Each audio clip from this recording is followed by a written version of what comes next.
दोस्तों, इस वक्त मैं राजधानी रांची में हूँ और ये जो छोटा सा ऑफिस है, ये जाने माने पत्रकार एक्टिविस्ट दयामणि बारला जी का ऑफिस है।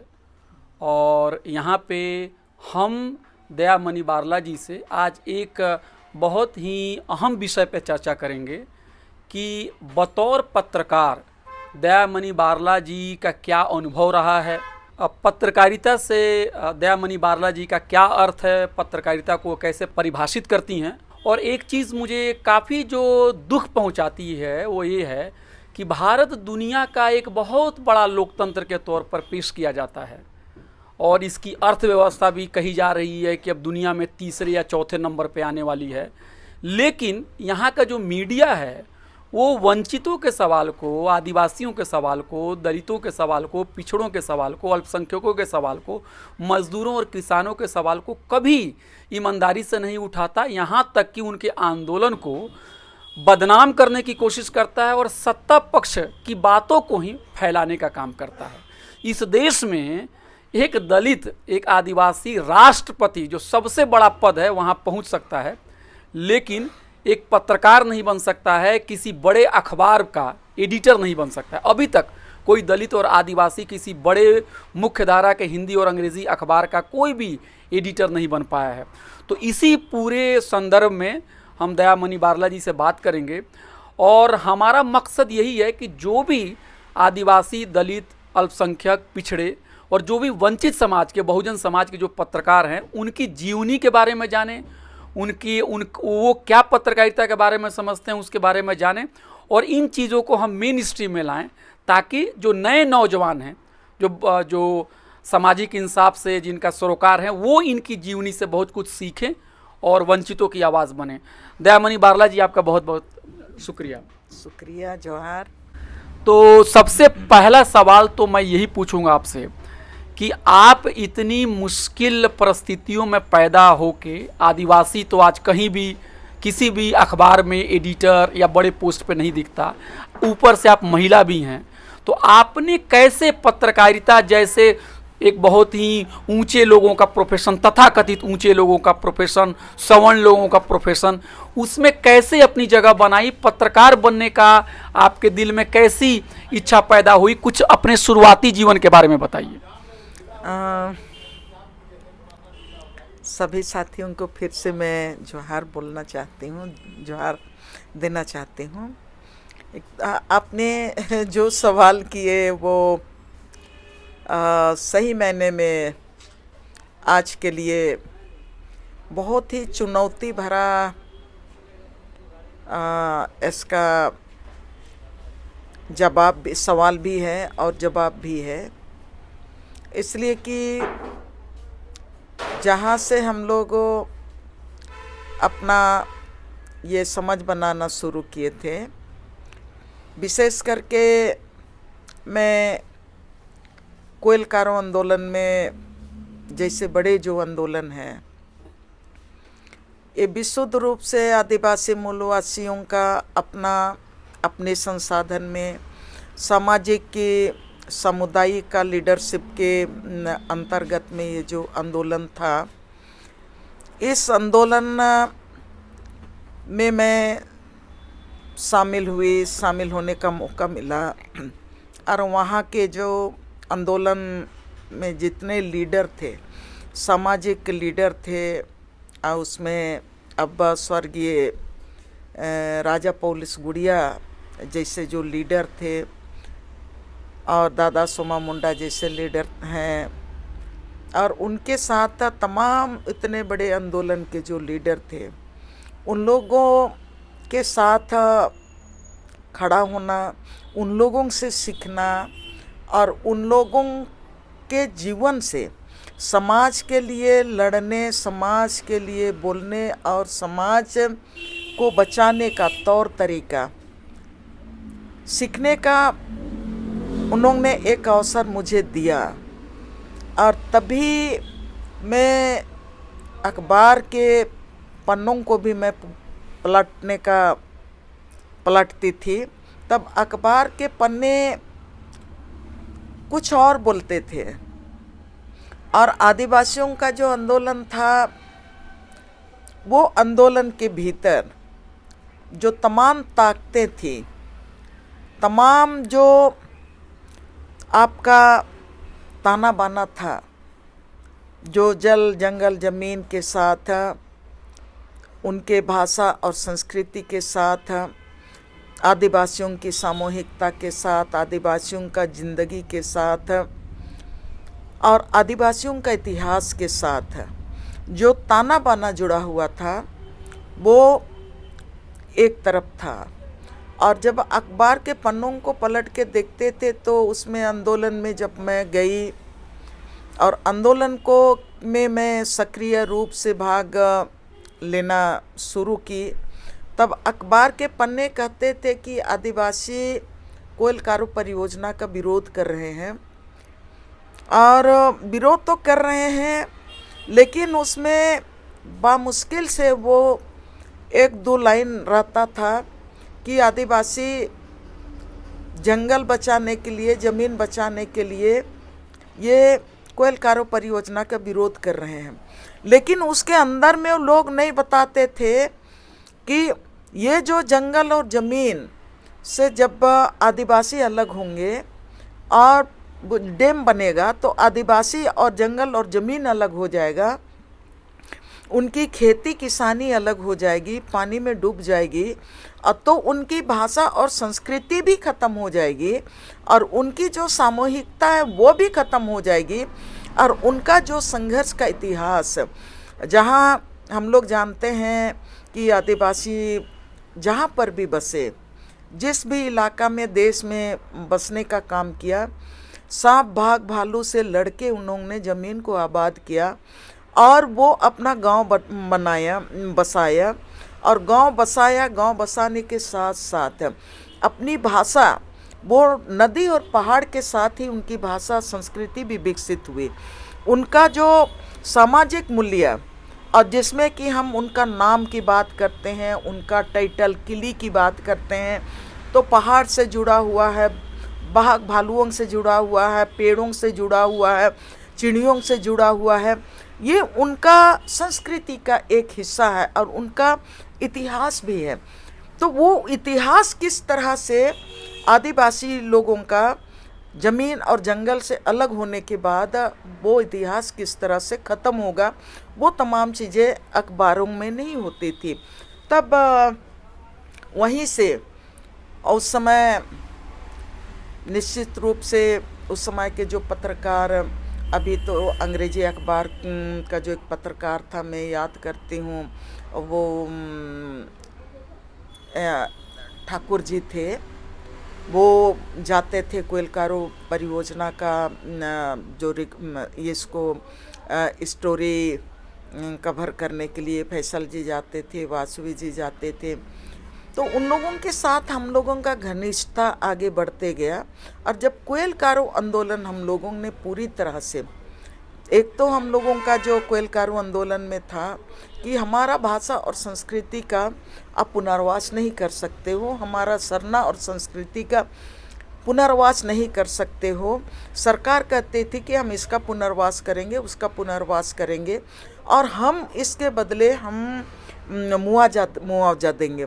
तो हम लोग यही बात बोलते थे कि हमारे हवा का, पानी का, हमारे भाषा और संस्कृति का आप क्या मुआवजा दोगे, उसका मुआवजा तुम दे नहीं सकते हो। तो हम लोगों ने अपना एक ही ये था कोयल कारो जन संगठन का कि हम किसी भी कीमत में हमारे पूर्वजों का जो दिया हुआ जो जल जंगल ज़मीन है उसको हम लेने नहीं देंगे। हम हमारा एक ही मांग है, कोयल कारो जन संगठन का एक ही मांग था कि हमारा ये महाविनाशकारी परियोजना है, उसको रद्द करो। और वहाँ से शुरू करते, जब अखबारों में देखते थे तो मैंने बताया कि उनकी अलग भाषा होती थी। तब फैसल अनुराग, हम लोग उनका आदर करते हैं, और एक समय झारखंड के पत्रकारों में, झारखंड के आदिवासियों का पत्रकारिता करने के क्षेत्र में वो उनका भी अग्रणी में नाम था। नेत्रहाट आंदोलन से निकले हुए लड़के लड़कियां और कोयल कारो परियोजना से उधर से मैं थी। तो हम लोगों ने मिल के लिखना पढ़ना शुरू किया। पहला जनक पत्रिका हम लोगों ने निकालना शुरू किया। कौन सी पत्रिका थी? जनक पत्रिका। जनक, जनहक, जनहक पत्रिका। जनहक पत्रिका निकालना शुरू उसकी किया। कॉपियां हैं? उनकी कॉपियां हमारे पास हैं, मैं उनको सुरक्षित रखी हूँ, इसलिए कि हमारे लाइफ का सबसे बड़ा मतलब आंदोलन के साथ वो बड़ा मोड़ था जब हम लोगों ने कलम उठाया। और हम लोगों ने कलम इसलिए उठाया कि अगर आदिवासी इतिहास को बचाना है, आदिवासियों को बचाना है, उनके भाषा और संस्कृति को बचाना है, उनके जो संवैधानिक अधिकार हैं उनको बचाना है, तो आदिवासियों को एक बार निश्चित रूप में आंदोलन के मैदान में होना चाहिए। और दूसरा, आपका जो आज संघर्ष में देश का जो चौथा स्तंभ कहा जाता है पत्रकारिता की दुनिया को, तो हम लोगों ने ये तय किया कि नहीं, हमारा वहाँ पर भी अपना एक पैर होना चाहिए, हमारे मैदान में भी हम रहेंगे और एक हाथ में हमारा कलम भी होना चाहिए। तो ये जन आंदोलन और ये पत्रकारिता को हमने एक साथ अपने जीवन में लेने का काम किया। और ये जो हम लोगों ने शुरू किया जनहक पत्रिका, तो ये बता दीजिए, जो भी हमारे नए साथी आपको सुन रहे हैं, ये जनहक के संपादक कौन थे, कहाँ से निकला, कौन किस साल में सबसे पहले इसका शुमारा निकला, किस जबान में निकली? जनहक पत्रिका को हम लोगों ने जब शुरुआत की तब मतलब हम लोगों को 6 महीना साल भर आपस में बैठते रहे, डिस्कशन करते रहे। और हम लोगों ने इसको मैंने बैठने के लिए जगह नहीं मिलता था, तो सेंट जोसेफ हॉल में एक छोटा टूटा फूटा कमरा था ऊपर में, यही रांची में? रांची में। वहाँ हम लोग जाके, एक ही बेंच था, वहाँ पर हम लोग बैठते थे। और हमारा ये जो चाय की दुकान है, वहाँ से हम लोग को पैसा किसी के पास नहीं था, सब कोई हम लोग गरीब घर से थे, सब कोई संघर्ष से निकले हुए थे। उधर से जेरोम जेराल्ड कुजोर लोग थे और इधर से कोयल कारो के तरफ से मैं थी। तो हम लोगों के पास, हम लोगों का माँ बाप के पास भी पैसे नहीं थे, तो हम लोग दिन भर कैसे समय बिताएंगे। एक तो चर्चा करना जरूरी होता था, समय देना मस्ट होता था। तो यहाँ हमारा चाय की दुकान से चाय ले जाते थे और आलू चप ले जाते थे, समोसा लेके जाते थे और उसी को हम लोग खाते थे। उसी वहीं जो चाय मैं ले जाती थी उसी को हम लोग पीते थे। और वहीं से हम लोग मतलब ये रणनीति बनाते थे कि कैसे कैसे ये इनका डिजाइन रहेगा पत्रिका का, और उनमें रिपोर्टिंग कैसे होगी, उनका डिस्ट्रीब्यूशन कैसे होगा, उनका पाठक कैसे हम लोग खोजेंगे और उनके लिए फाइनेंस का जुगाड़ कैसे होगा। ये बहुत तो हम लोग 6 महीना 7 महीना हम लोग खूब मंथन किए। 2 के नाम से, एक मेरे नाम से और एक अल्फ्रेड एक का, जो तेनू घाट विस्थापन के खिलाफ जो खूब वो लड़ाई उस समय लड़ते थे, तो उनके नाम से हम लोगों ने 25,000 का लोन निकाला था बैंक से और वहाँ से हम लोग आगे बढ़ने का काम किया। तो उसमें लोन लेने वाले में आपका भी नाम था? मेरा भी नाम था। जी, जी। तो हम लोग लोन लिए। ये बात कब की है? ये हम लोगों का 96 की बात है। हम लोग लोन लिए और लोन लेके हम लोग ये पत्रिका निकालना शुरू किए। और सबसे बड़ी बात है कि हम लोग पहले से ही मतलब सामाजिक संगठनों के साथ रिश्ता हम लोगों का था, समाज के लिए आंदोलन में थे, बड़े आंदोलनों में थे, तो हम लोगों का मतलब पैर हमेशा गांव की तरफ ही भागता था। लेकिन ये बताइए, इसके संपादक कौन थे और आपकी क्या है? संपादक हम लोग जो हमारे साथ फैसलदा थे, तो फैसलदा ही मतलब मुख्य संपादक थे। मतलब फैसल अनुराग जी मुख्य संपादक थे और उसके साथ वासवी जी थी। और उसके बाद जब हम लोग लिखने लगे तो हम लोग सह संपादक होते थे, रिपोर्टर भी हम लोग होते थे, सह संपादक भी हम लोग होते थे। और हम लोग फिर गांव से रिपोर्ट लाने का काम भी हम ही लोग मतलब करते आप थे। ये कह रही हैं कि जो जनहक पत्रिका जो निकलती थी, हिंदी में निकलती थी, हाँ, हिंदी में कितने दिनों पे? 15 दिन की थी या 1 महीने की थी? शुरू में हम लोग मंथली हम लोग किए। जी। मंथली करने के बाद हम लोगों ने सोचा कि इसको हम लोग मतलब 15 दिनों में करेंगे, लेकिन हम लोग 15 दिन में नहीं कर पाए। हम लोगों का 3 साल तक चला। 3 साल में हम लोगों का पूरे झारखंड में नंबर 1 ये तो मैं ये कह रहा हूँ कि आपका जो जनहक पत्रिका थी वो मासिक थी, हर महीने निकलती थी और 3 सालों तक चली। 3 सालों 1996 से लेकर 1999 तक चली। बिल्कुल। और उसमें आप मतलब को एडिटर भी थी, सह संपादक भी थी और रिपोर्टिंग भी करती थी। रिपोर्टिंग किस किस एरिया से करती थी आप? रिपोर्टिंग तो मेरा हम लोगों का देखिए, हम लोग पेशेवार नहीं रहे। सिर्फ हम लोग ये जो पत्रिका निकालना शुरू किए थे वो आदिवासी, मूलवासी, दलित, वंचितों का आवाज़ को हम लोग मेन स्ट्रीम में पहुंचाना चाहते थे, और उसके साथ अपने भाषा संस्कृति को बचाने के लिए, अपने अधिकारों को बचाने के लिए हम लोग अपने हाथ में कलम लिए थे। तो जहाँ पर हम अपने अधिकार की बात करेंगे तो हम कोई एक क्षेत्र को नहीं चुन सकते थे, कोई एक मुद्दा को नहीं चुन सकते थे। तो हम लोगों का अपने जहाँ भी हम बन पड़ता था, जिस भी इलाके में रहता था, सभी जगह जाते थे। और मैं याद दिलाना चाहती हूँ, मैंने 96 में पेशा कानून को एक मान्यता भी मिली थी, और उस समय राष्ट्रपति ने ये जो 5th शेड्यूल के लिए जो 73 अमेंडमेंट हुआ था और उसको उसमें हस्ताक्षर भी किए। तो 96 में एक तो पेशा कानून को लेके पूरे झारखंड में एक जश्न का माहौल था कि आदिवासियों को अपना अधिकार मिल गया। तो हम लोग उसके साथ भी खूब हम लोग तूफानी दौर में रहते थे। और जहाँ पर हम लोग ग्राम सभा गठन की बात हो रही थी, आदिवासी समाज को पुनर्जीवित, मतलब उनके जो पारंपरिक व्यवस्था है उनको पुनर्जीवित करने का है, तो उसमें हम लोग जितना लेखन है, जितना आदिवासी संस्कृति है, आदिवासी आंदोलन पर है, जिसमें उतना खुल के लिखते थे। और खुल के लिखते थे, हम लोगों का कोई लिमिटेशन नहीं होता था। फैसलदा बार बार बोलते थे मुझको कि नहीं, इतना लंबा मत लिखो, इतना लंबा मत लिखो, इतना लंबा नहीं छपेगा। मैं बिगड़ जाती थी और मैं बोलती थी कि हाँ, पहले तो दूसरे लोग हम लोगों का बात को लिखते थे, अब हम लोग अपनी बात लिख रहे हैं, तो आप लोग हम लोगों को मना करते हैं कि कम लिखना है, छोटा लिखना है।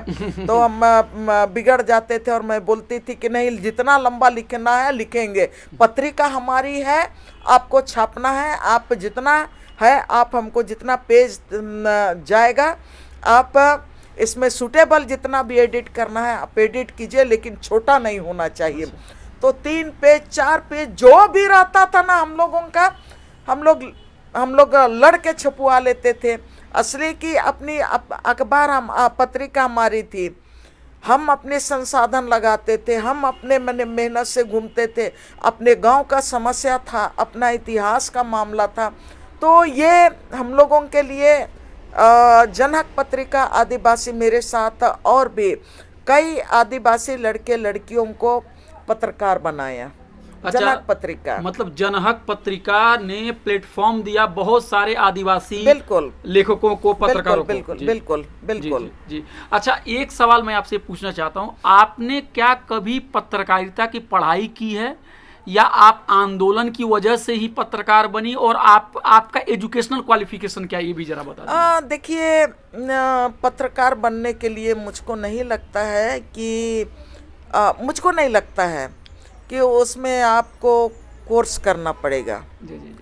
इसलिए कि समाज को समझने के लिए और समाज के भूतकाल को, वर्तमान को और भविष्य काल को समझने के लिए, समाज को के आजू बाजू में जो घटना घट रही हैं, समाज में क्या चीज़ें चल रही हैं, कल क्या था, आज क्या है, तो कल का आपको पुनरानुमान समाज में, समाज के इर्द गिर्द से, समाज में जो चीज़ें चल रही हैं उसी से आप उनका पुनरानुमान भी आप लगा लीजिएगा। और उसके साथ भी आज मुझको लगता है कि जो वकालत लोग करते हैं उनको भी मतलब वकालत पढ़ना पड़ता है, पत्रकारिता के लिए कोर्स करना पड़ता है। नहीं बहुत सारे कमर्शियल खुल गए हैं पत्रकारिता के हाँ, पैसा लिया जा रहा है। तो हमने कभी किसी कहीं पर कोर्स नहीं किया, जिंदगी में इतना कोर्स पड़ा हुआ था और इतना मतलब संकट से जिंदगी घिरा हुआ था, इतनी स्टोरियां थीं, इतनी घटनाएं थीं, और हमारा इतिहास में भी इतने सारे हमारे तजुर्बे थे जिसको हमारे पूर्वजों ने हम लोगों को दिया था, तो मुझे जरूरत नहीं पड़ी। अच्छा ये बताइए, आपकी पढ़ाई लिखाई कहाँ से हुई, कहाँ तक हुई? कोर्स करने पढ़ाई लिखाई मैंने बहुत तो संकट से पढ़ाई की। एक तो हमारे बचपन में जब मैं चौथा पाँचवा क्लास में थी, उस समय ये हमारा पैदा तो हुआ था गुमला जिला वर्तमान का कमडारा ब्लॉक कारहरा गांव में, जो आदिवासी बहुल गांव था, और वहाँ पर कोई ऐसा बड़े व्यवसायिक लोग नहीं थे, और थे माने मूलवासी में तो घासी थे, घासी परिवार केवल था और लोहरा परिवार केवल था। बड़े बिजनेस क्लास फैमिली जैसे हमारे गांव में कोई नहीं था। लेकिन इतिहास हर किसी के ज़िंदगी में घटना जो घटता हो एक इतिहास बनता है।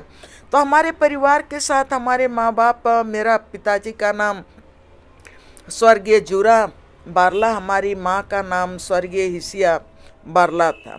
तो दोनों पढ़े लिखे नहीं थे। हमारे पिताजी से मतलब बाहर के जो सहू लोग आए, उन लोगों को हमारे पिताजी के हाथ में जो ज़मीन था, जो मझियस ज़मीन, जब आपका 1955 में जब आपका ज़मींदारी प्रथा ख़त्म हो गया, तो उस समय उस सिस्टम में जो था कि जो ज़मीन जोत रहा है, कोड़ रहा है, ज़मीन उसी का है। तो हमारे माँ बाप भी मैंने लंबे समय से जो ज़मीन जोत कोड़ कर रहे थे, वो ज़मीन हमारे मझियस का एक हिस्सा हमारे परिवार के हाथ में भी था। लेकिन जो साहूकार लोग हैं, वो लोगों ने देखा कि नहीं ये लोग अनपढ़ लोग हैं, तो हमारे पिताजी से मतलब चिट किया, सादा कागज में ठेपा उपा लगवा लिया और गुमला कोर्ट में उस ज़मीन को अपने नाम से कर लिया। तब मैं तीसरे क्लास में थी। हमारा माँ बाप का सारा वो ज़मीन तो चला गया, हमारा जो अपना ख़ानदान का ज़मीन वो सारा मॉर्गेज हो गया केस लड़ने में ज़मीन की वापसी के लिए। जब वो सारा ज़मीन की वापसी के लिए ज़मीन मॉर्गेज हो गया, सारा चीज़ बिक गया, तब मेरी माँ मेड सर्वेंट करने के लिए इसी रांची शहर में आई। तो मतलब आप ये कह रहे हैं कि ज़मीन छीने जाने के बाद, हड़प लिए जाने के बाद, आप गुमला से आपकी माता जी रोजी के लिए यहाँ पे हाँ बिल्कुल, माता जी यहाँ आई, पिताजी दूसरे गांव में वो मतलब धांगर बोलते हैं, वो दूसरों के किसान के यहाँ धांगर होने चला मतलब धांगर का मतलब है कि मतलब मजदूरी करते थे जी। डेली मजदूरी नहीं, साल में मिलता था, उसको धांगर बोलते हैं। अच्छा, 1 साल के बाद पैसे मिलेंगे? हाँ, वो धान मिलता था, 1 मन 2 मन ऐसे मिलता था। और हमारे 3 बड़े भाई थे, बड़ा वाला भाई भी धांगर हो गया दूसरे गांव में। मिजला भाई माँ के साथ यहाँ रांची आए, वो भी पढ़ाई कर रहा था, उनका पढ़ाई भी छूट गया और फिर वो भी रांची शहर आ गया। उनसे छोटा वाला भाई मैंने तीसरा नंबर का हुआ और मैं केवल गांव में रही। तो हम लोगों ने मेहनत मजदूरी करके, खेत में काम करके, लाह करंज सब बेच के हम लोग अपना पढ़ाई, मैंने 8वीं क्लास तक गांव में की। तीसरा क्लास में मेरी माँ रांची चली आई। मैं 8वीं क्लास तक बिना गार्जियन से नहीं बिना गार्जियन से हम लोग पढ़े लिखे। उसके बाद 8वां क्लास पास करने के बाद रांची शहर आए। तब पीपी कंपाउंड में हमारी माँ मेड सर्वेंट का काम करती थी, पंजाबी परिवार के यहाँ। हमारा भाई मैंने पंजाबी परिवार के यहाँ ही एक आउट हाउस में गाय का जो शेड होता है वहाँ पर रहता था, कुली काम करता था। मैं भी वहीं पर रहने लगी मेरा भाई के साथ। गाय का शेड में एक तरफ मजदूरी करने वाले लोग रहते थे, उनके साथ। यहाँ सुजाता चौक में पुलिस टीओपी था, वहाँ पर मैं बर्तन धोती थी। और संत मार्गरेट हाई स्कूल में 9वीं क्लास में मेरा एडमिशन मेरी माँ करा दी। तो फिर स्कूल जाने के पहले, स्कूल से आने के बाद बर्तन धोना पुलिस चौकी में। फिर मैं आगे बढ़ते गई तो हमारे लिए पैसा का ज़रूरत था, तो मैं कई और घरों में बर्तन धोने का काम की, स्कूल से जाने के पहले, स्कूल से लौटने के बाद। जब तक पुलिस चौकी में थी या तो मतलब दूसरे घरों में थी, जो लोग देते थे बर्तन धोने के समय खाना जो उनका बचता था, वो ही सुबह का भोजन, नाश्ता, दोपहर का खाना, रात का खाना, वही सब हमारा रहता था। तो पढ़ाई में हमें बहुत डिस्टरबेंस हुआ, लेकिन पढ़ते गए और मैंने सब में पास करते गई। अच्छा डिवीजन नहीं ला सकी, लेकिन मतलब क्या पास करते की, मतलब गई। इंटर पास नहीं, ये बताइए आपने मैंने बाद 10वीं का पास की किस साल में? 10वीं मैंने पास किया 80 में पास की, 1980 में। पास की। फिर हाँ। आपने 12वीं पास की? उसके बाद 12वीं पास की, उसके बाद आगे पढ़ाई करते गई। असली कि मेरे दिमाग में था कि हमारा माँ बाप अनपढ़ थे, इसलिए लोगों ने अंगूठा का निशान लगवा के हमारा सारा चीज़ छीन लिया। तो मुझको पढ़ना है। आपके अंदर में जागृति आई कि अगर आपके माता पिता पढ़े लिखे होते तो इस तरह से उनको चीट नहीं किया जाता। हाँ, तो वो तो स्वाभाविक था ना जी। कि आप जान रहे हैं कि अंगूठा कौन लगाता है और डरता कौन है, जो कम पढ़ा लिखा है, नहीं पढ़ा लिखा है। अगला व्यक्ति बहुत दबंग था, तो वो अपना सब हर तरह का इस्तेमाल किया, साम दाम दंड भेद का, और ये पूरा ज़मीन ले लिया। तो मैं तो बहुत मुश्किल से पढ़ाई की। अच्छा, ये बताइए इंटरमीडिएट कहाँ से आपने किया? इंटरमीडिएट यहीं से, रांची यूनिवर्सिटी से। अच्छा, और बीए? रांची यूनिवर्सिटी किए। एमए भी रांची यूनिवर्सिटी। अच्छा, बीए में क्या सब्जेक्ट था आपका? मेरा बड़ा भाई तब तक वो लोग कॉलेज में गए थे, तो लोग कॉमर्स पढ़ रहे थे। तो मैं घर में चर्चा सुनती थी अपने उनके दोस्तों के द्वारा और भैया के द्वारा कि वो लोग कॉमर्स पढ़ रहे हैं, तो मैं भी कॉमर्स ले ली। मतलब घर में माहौल कॉमर्स का था, तो आप कॉमर्स में चली गई? हाँ, और एमए में क्या? एमए में भी मैंने कॉमर्स से ही आगे की। अच्छा, उसी मतलब में दोनों बीए और एमए दोनों रांची यूनिवर्सिटी से? रांची यूनिवर्सिटी से किया जी। और हमारे पास कहाँ क्या चीज़ का ट्रेनिंग करने का। मैं कॉलेज भी जाती थी, तो मैं कई जगह मैं पार्ट टाइम काम करती थी। साबुन का फैक्ट्री अपर बाज़ार में था, साबुन फैक्ट्री में मैं काम करने के लिए जाती थी। फिर बाद में बच्चों को ट्यूशन पढ़ाती थी। ये सब करते करते मैंने निकल गया। कॉलेज दिनों में कभी आपको लगा कि हमें पत्रकार बनना है किसी? ना, उस समय अपना रोजी रोटी, अपना पढ़ाई से फुर्सत नहीं था। अच्छा, उस जमाने में अखबार पढ़ती थी तो कुछ गुस्सा आता था कि भाई बहुजनों के इश्यूज को क्यों नहीं उठाया जा रहा है? उस समय बहुजन की सोच की ये सब नहीं था। उस समय तो देखिए जिस इससे मैं बढ़ रही थी, एक तो लड़की होना और आदिवासी होना, दूसरा दूसरों के यहाँ मेहनत मजदूरी करना, उसका बयान नहीं किया जा सकता है। और ऐसे परिस्थिति में आप अपने को बचा लिए, एक लड़की होने के नाते आप अपने को सुरक्षित रख लिए, ये बहुत बड़ी बात है। वो बहुत बड़ी बात है। और उसके साथ आपका प्रतिदिन का रोजी रोटी जुड़ा हुआ है, वो भी आपको अपने लिए जुगाड़ करना है। ये बड़ी बात है। उस समय ये समझ में नहीं आएगा कि कौन मने अल्पसंख्यक है, कौन बहुसंख्यक है। हाँ, पढ़ते थे जब भैया लोग कॉलेज में था, उस समय झारखंड आंदोलन भी पीक में था। वो लोग गोस्नर कॉलेज में पढ़ता था, मैं उस समय 10th में थी। तो ये लोग कॉलेज में पढ़ता था, तब आजसूक आंदोलन था यहाँ, और आजसूक आंदोलन रोड में खूब मैंने निकलता था, पूरा स्टूडेंट निकलते थे और वो लोग नारा देते थे, कैसे लोगे झारखंड, लड़के लेंगे झारखंड। तो ये सबके दिमाग में था, और जब कॉलेज में आई तो हम लोग भी उसमें पार्टिसिपेट करने लगे। तब ये जो राज के प्रति, राज क्यों चाहिए, ये सब उस समय से आने लगा। और जब उसी दरमियान में 96 में जब कोयल कारो परियोजना की बात आई तो मैं आंदोलन में चली गई। मैं कॉलेज से एक पैर कॉलेज में था, दूसरा पैर मेरा आंदोलन में था।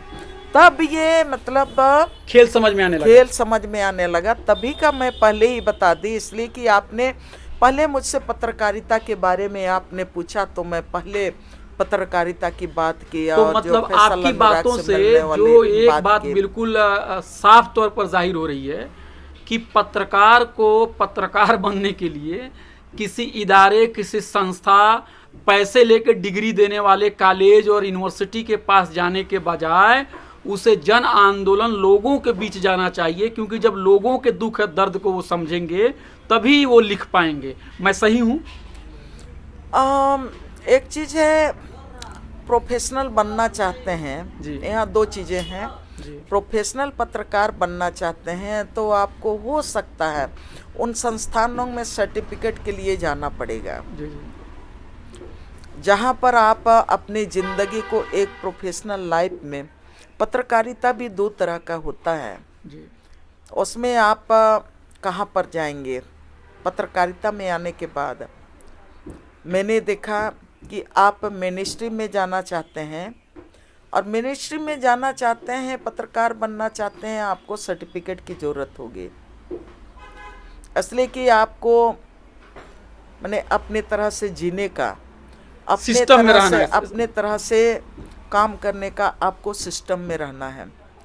और दूसरा तरफ है पत्रकारिता का, वो भी पहलू है जहाँ पर आप, एक ही पहलू है कोयल कारो आंदोलन के बारे में।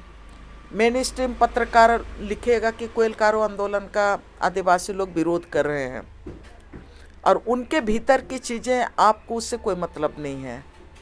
आपको 2 कॉलम का न्यूज़ का मतलब न्यूज़ देना है, मतलब आप वो लिख रहे हैं। सिर्फ एक आंदोलन चल रहा है, बस इतने ही कह के चुप हो जाएंगे। और जो समाज की पत्रकारिता, जन मुद्दों की पत्रकारिता आप करेंगे, शोषित वंचितों का आवाज़ आप बनना चाहेंगे, तो आपको वो बायलाइन आपको मिल गया 2 कॉलम का, वो महत्वपूर्ण नहीं होता है।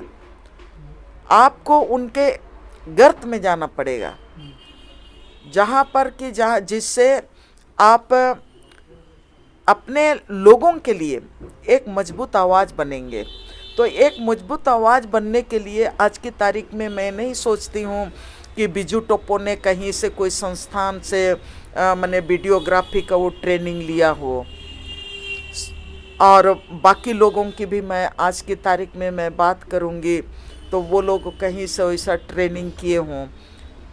तो एक जन पक्षीय पत्रकारिता, उसके लिए मुझे नहीं लगता है कि आपको कोई संस्थान से ट्रेनिंग सर्टिफिकेट लेने की ज़रूरत है।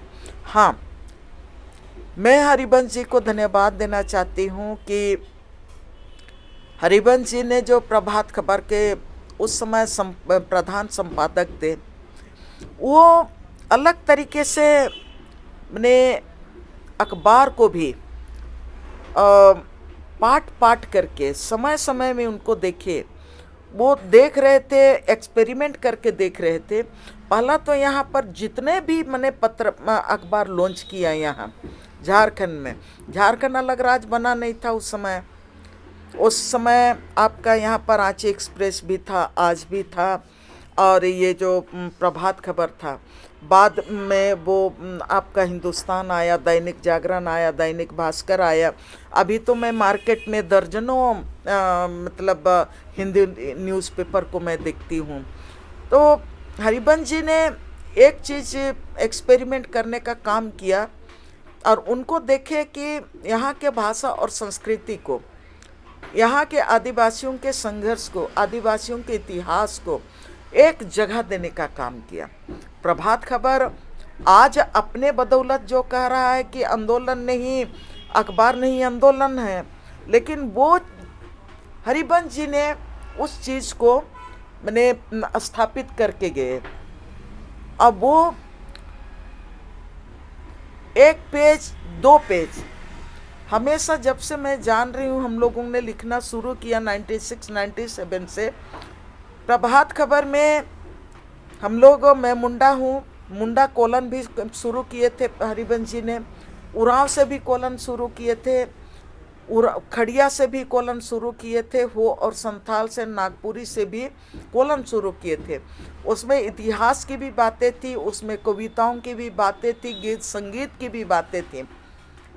तो ये एक स्पेस उन्होंने दिया था। तो आप, और वहाँ कोयलकारो आंदोलन और नेत्रहाट आंदोलन जैसे जो आंदोलन हैं उनको भी उन्होंने पहला जगह दिया था, जिसको हम लोग कह सकते हैं कि उस समय का प्रभात खबर निश्चित रूप से मैं मानती हूँ कि वो जनमुद्दों का वो पत्रकारिता किया था।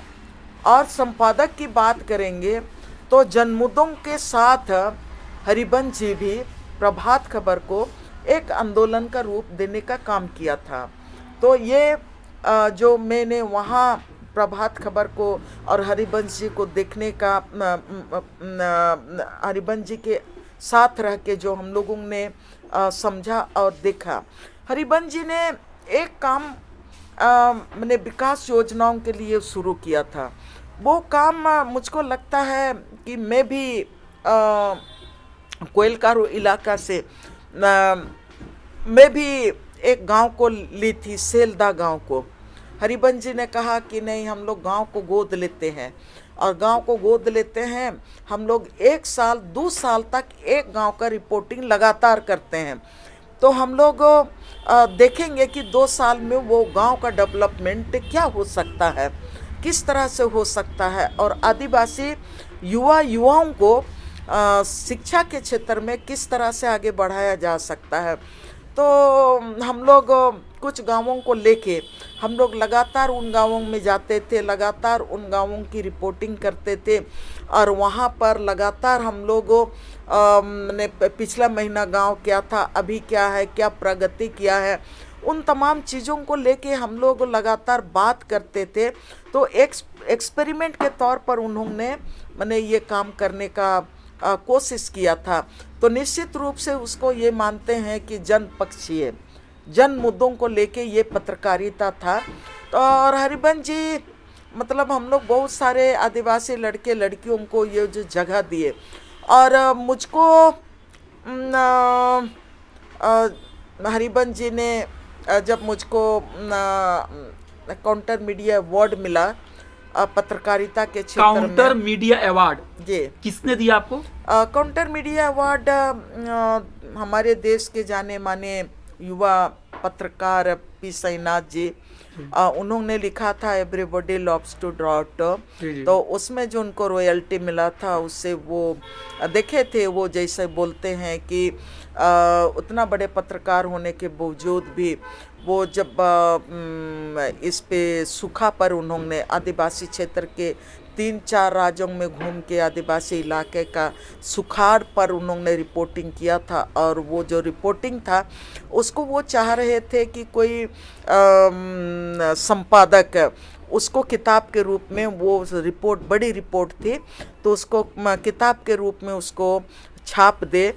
ये वो संपादक लोग से वो उम्मीद कर रहे थे, लेकिन किसी भी अखबार के संपादक ने उसको नहीं छपा, और उनको हंसते हंसते पी साईनाथ को शायद कहा गया कि आज दुनिया चलती है ताम झाम की दुनिया से, और अखबार चलता है ताम झाम की दुनिया से, और जो अखबार दो न्यूज़ बिकता है ऐसे न्यूज़ से अखबार चलता है।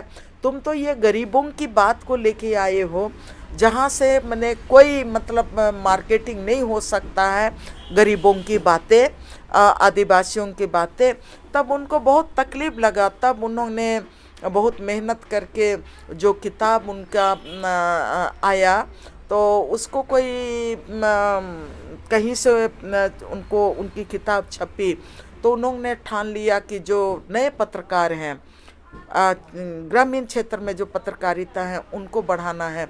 तो उन्होंने ही मुझको मेरा सिलेक्शन करके, उसमें सिलेक्शन के इसमें बहुत सारे लोग थे उनके इर्द गिर्द में, जिसमें कि प्रभास जोशी जैसे लोग थे, अनिल चौधरी थे, और आपका ये जो अनंत स्वरूप वर्मा जैसे लोग थे। वो लोगों ने मेरा नाम चुना था झारखंड से, और मुझे काउंटर मीडिया अवार्ड पुरस्कार कब मिला। की बात है ये? 2000 की बात है जी। तो उस समय मुझको पहली बार 10,000 का ड्राफ्ट पी साइना जी दिए थे, और ओलंपस कैमरा मिला था, और एक रिपोर्टर को रिकॉर्डर दिए थे, सोनी का टेप रिकॉर्डर।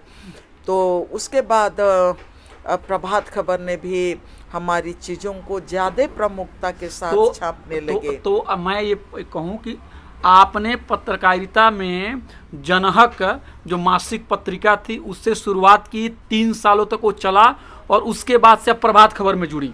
नहीं, उसी समय से। अच्छा, उसी समय वो हम लोगों का जैसे पत्रिका चल ही रहा था, उसी बीच में इतना गांव में घूमते थे, इतने मुद्दों को लेके आते थे। तो हम लोग प्रभात खबर में, पेशलदा प्रभात खबर में भी थे। तो हरिबंश जी से बात करके हम लोग जितने भी नए लोग थे उन लोगों की चीज़ें प्रभात खबर में छपने लगी। हम लोगों का हौसला बुलंद होते गया। तो आप कह रहे हैं कि आपकी लेखनी जो है वो जनहक, प्रभात खबर, और बाद में जब अवार्ड आपको मिला पी साईनाथ जी द्वारा, और उसके बाद से प्रभास जोशी जी जब आपको जाने, तो उसके बाद से आपका जो लेख है वो जनसत्ता में भी छपने लगा? जनसत्ता में नहीं छपने लगा, लेकिन बाकी तमाम अखबारों में जो भी यहाँ पर लॉन्च हुआ झारखंड में। किस किस में आप लिखती थी? और बाद में तो यहाँ पर जब हरिनारायण और हरिवंश जी प्रभात खबर में साथ में थे, बाद में हिंदुस्तान आया तो हरिनारायण जी हिंदुस्तान के एडिटर बने, और वो उनके यहाँ भी मैं लिखी। फिर दैनिक भास्कर आया तो उनमें भी मैं लिखी, दैनिक जागरण आया तो उसमें भी मैं लिखी। तो मुझको हरिवंश जी मुझको बोले थे कि एज ए स्टाफर तुम काम करो, रहो यहाँ। तो मैं बोली कि नहीं सर, मैं एज ए स्टाफर नहीं काम करूँगी। जैसे मैं आपके लिए लिखती हूँ प्रभात खबर के लिए, मैं जन मुद्दों को मैं लिखते रहूँगी।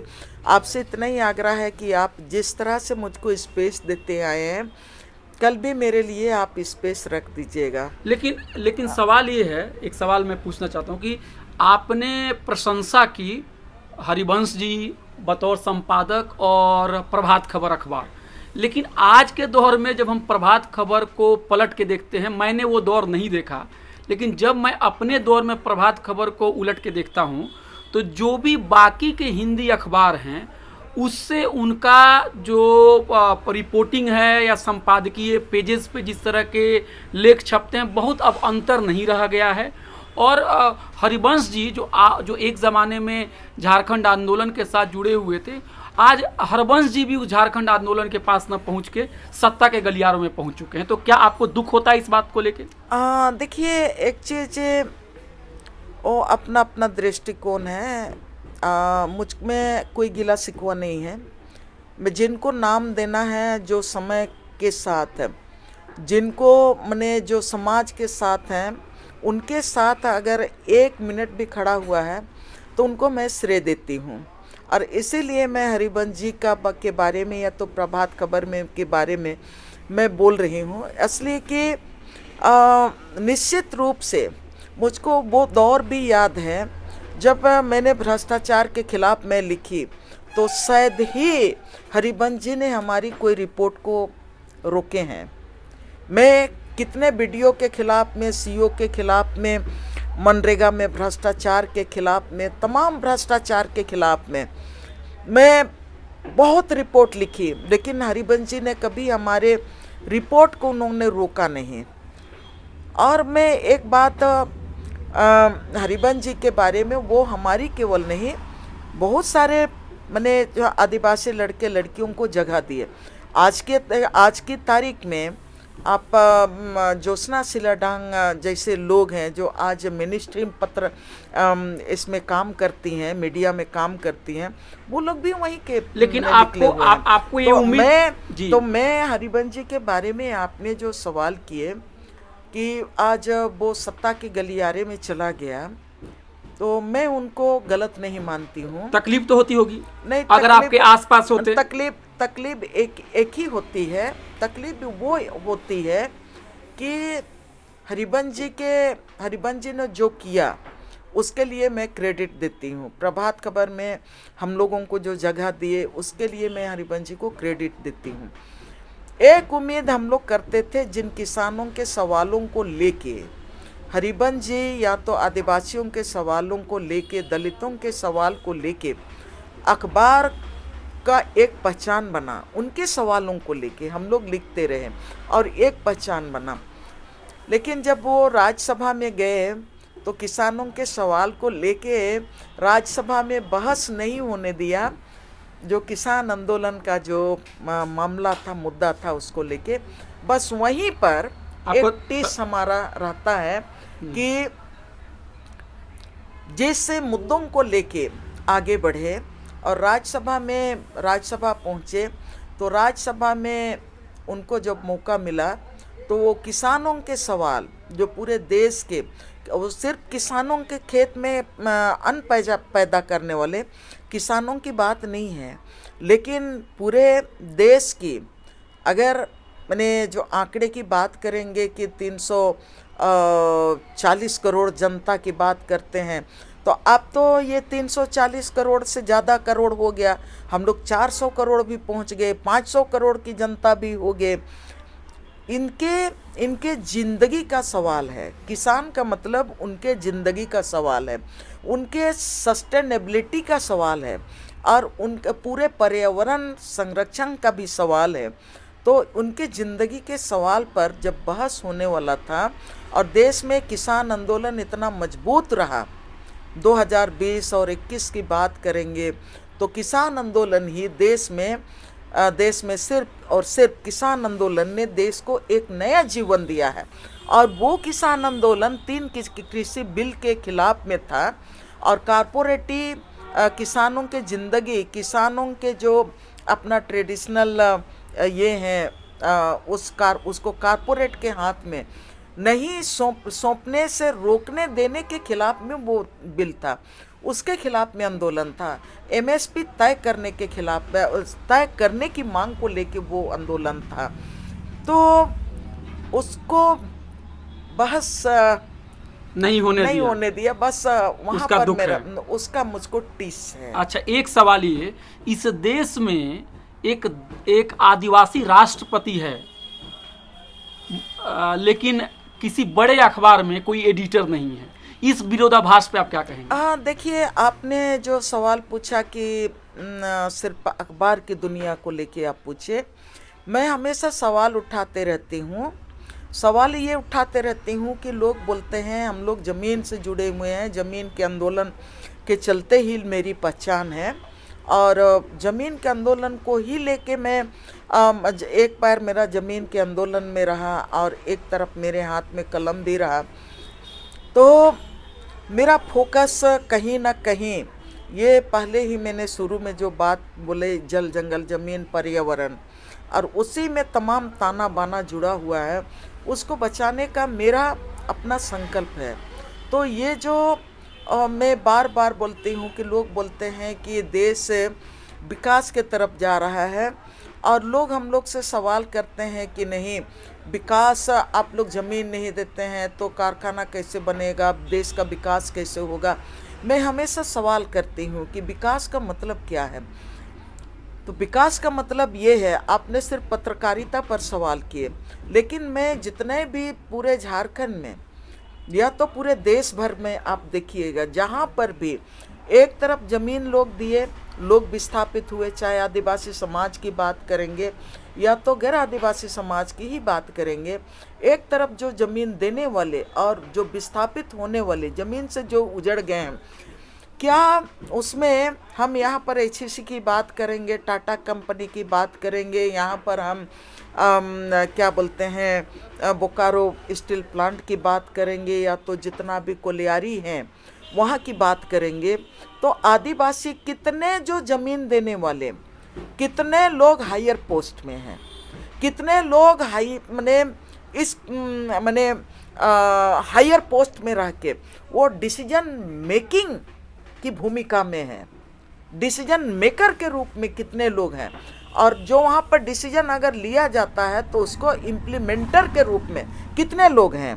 जब वहाँ पर आप हायर पोस्ट में नहीं पाते हैं, जिन्होंने ज़मीन दिया, जंगल दिया, नदी पहाड़ पूरी ज़िंदगी दे दी, अगर वहाँ पर हायर पोस्ट में वो लोग नहीं हैं, तो आपने जो सवाल किया कि अखबार की दुनिया में निश्चित रूप में जमीन देने वाले, जंगल देने वाले लोग उसी ज़मीन में, उनके ज़िंदगी में जो बिल्डिंग खड़ा हुआ है, जो आपका संस्थान खड़ा हुआ है, उसमें अगर उनको मान सम्मान की ज़िंदगी नहीं मिली, मान सम्मान के साथ उनको एक हायर पोस्ट नहीं मिला, तो कोई भी अखबार की बात कर रही हूँ, सिर्फ प्रभात खबर की बात नहीं कर रही हूँ। अखबार में कौन इन्वेस्ट करता है?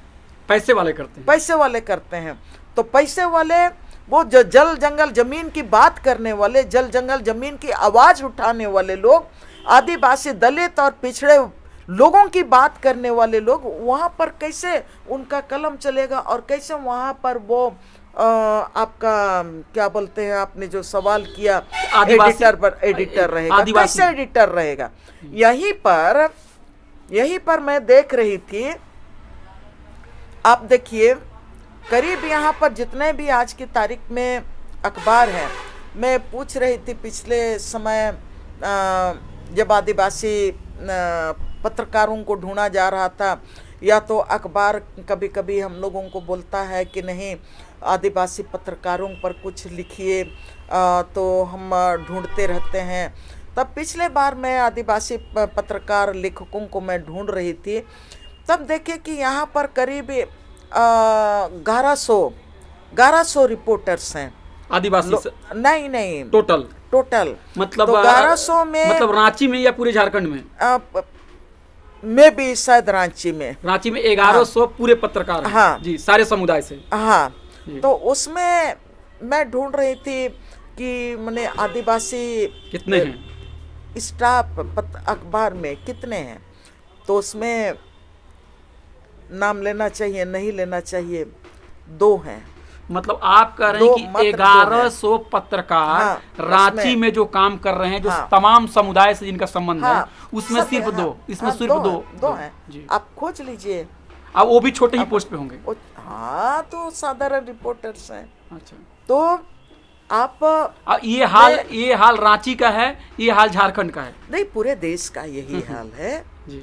ये सिर्फ झारखंड की नहीं, बात मैं कह रहा हूँ कि झारखंड में जहाँ पे आदिवासियों की एक बड़ी आबादी है, जब वहाँ आप न्याय नहीं दे पाते हैं, तो जहाँ कम आबादी है वहाँ क्या आप न्याय देंगे? देखिए, आज की तारीख में निश्चित रूप से आदिवासी पत्रकार, हम लोग एक साथ 8-10 लोग थे। उसमें एक को मैं देख रही हूँ और मैं इधर दूसरे को देख रही हूँ। हम लोग 2-3 लोग हैं जो अपने को बचा पाए हैं और अपना लिखते रहे हैं। असली कि हम लोगों का अब ज़िंदगी का एक हिस्सा बन गया है लिखना। अगर हम संघर्ष करेंगे मैदान में भी, तो मुद्दों की जानकारी होनी चाहिए, उसमें इतिहास की जानकारी होनी चाहिए। तो हम जब विस्थापन के खिलाफ लड़ाई लड़ते हैं, पर्यावरण को बचाने की लड़ाई लड़ते हैं, तो लोग बोलते हैं कि ग्लोबल वार्मिंग को हम रोकेंगे।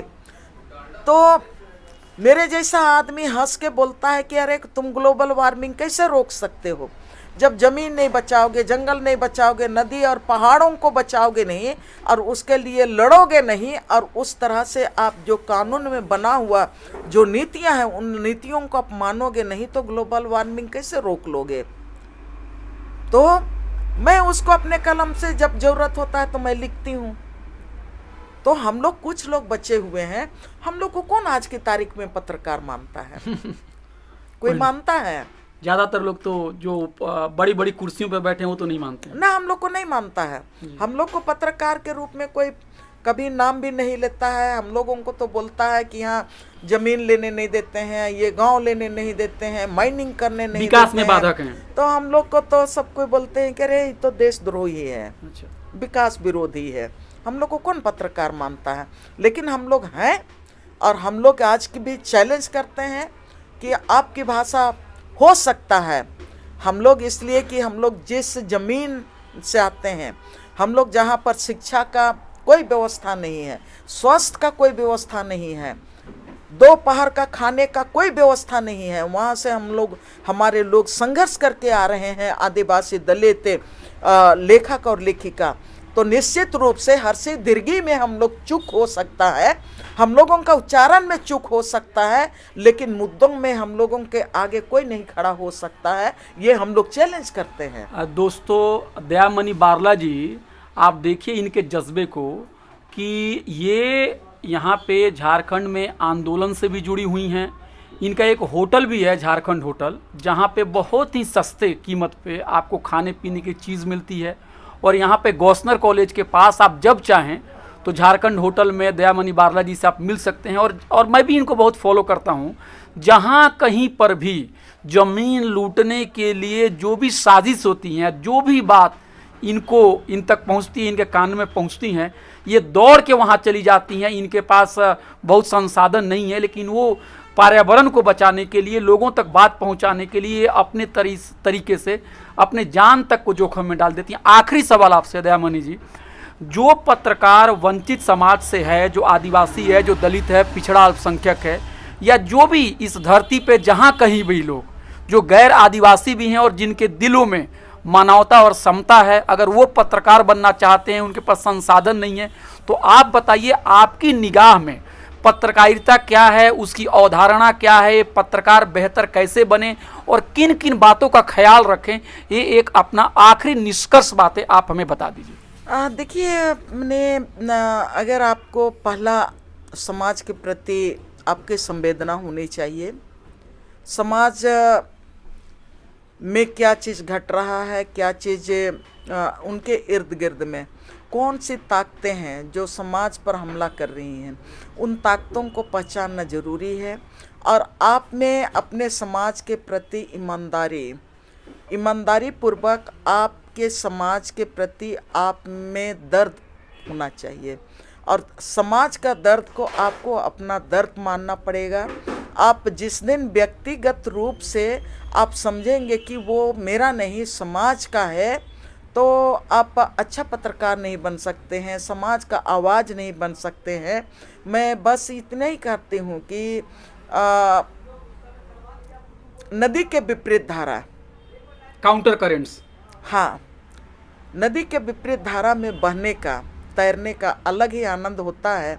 वजह है कि आप नदी का जो धारा बह रही है, उस धारा में आप बह के चले जाएंगे, उसमें कोई मज़ा नहीं आता है। समाज को एक पहचान, जो विपरीत धारा में आप आगे बढ़ते हुए ही अपना कलम को जितना चलाना है चलाते जाइए, आप चलते जाइए। संघर्ष में जैसे एक बात ज़रूर याद करना चाहिए कि सिलमे रसरी के क्या बोलते हैं, रस्सी के बार बार पत्थर पर घर्षण होने से पत्थर भी कट जाता है।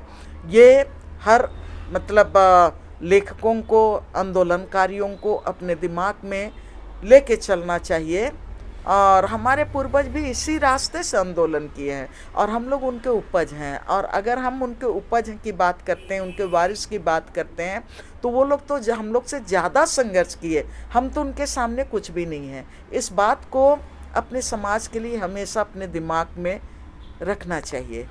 जो बातें मैंने आपसे सुनी, अगर मुझे अगर उसको समराइज़ करना पड़े या मैंने क्या सीखा, तो 3-4 शब्दों में दयामणि बारला जी की बातों को, पत्रकारिता के बारे में जो उन्होंने सिखलाई, वो ये है कि पत्रकारिता किसी संस्था से नहीं सीखी जा सकती है, पत्रकारिता आंदोलन से सीखी जाती है। और पत्रकारिता जो है समाज में पीड़ितों के दर्द का इजहार का नाम है, और धारा के साथ नहीं बल्कि धारा के विपरीत जाके सच्चाई कहने का नाम पत्रकारिता है। आपने हमसे बात की, आपका बहुत बहुत शुक्रिया। जोहार सबको।